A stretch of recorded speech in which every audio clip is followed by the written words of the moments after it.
Well, indeed, I've had the honor of being the chairman of the subcommittee on the Foreign Affairs Committee for the Middle East and North Africa. And from that, I've developed a great fondness, of course, for the people of the Middle East and North Africa. And indeed, I was in Tunis in 2019. What a wonderful visit I had with wonderful people. And then going to that specific issue, we would really be, I would be very much following the advice of our allies. It would begin, I met a few minutes ago with the ambassador from Saudi Arabia. We would want their advice on how to handle this particular issue. Also, Turkey, which has been a member of NATO for over 70 years. Do you think they are capable of providing a more viable alternative? Yes. And so I believe that they will give insight in what the president proposed. He's a negotiator. We know that. He's the deal maker, the art of the deal.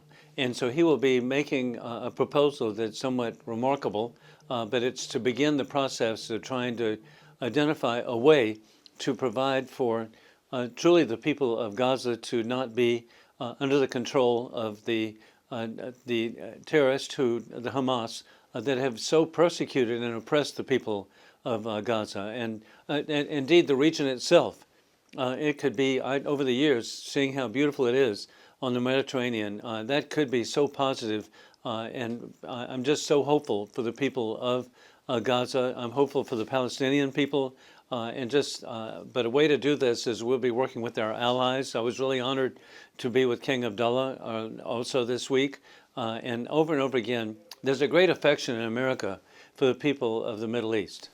So far, King Abdullah, the president of Egypt, Abdel Fattah Sisi, they openly said they're not willing to take in Palestinians as Mr. Trump wants, as President Trump wants.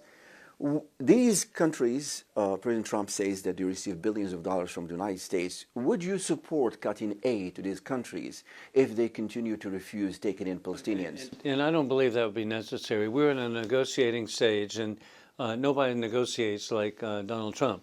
And so, but that does, I do not believe it will lead to cut off of aid to such a very significant ally of the United States, being Egypt itself.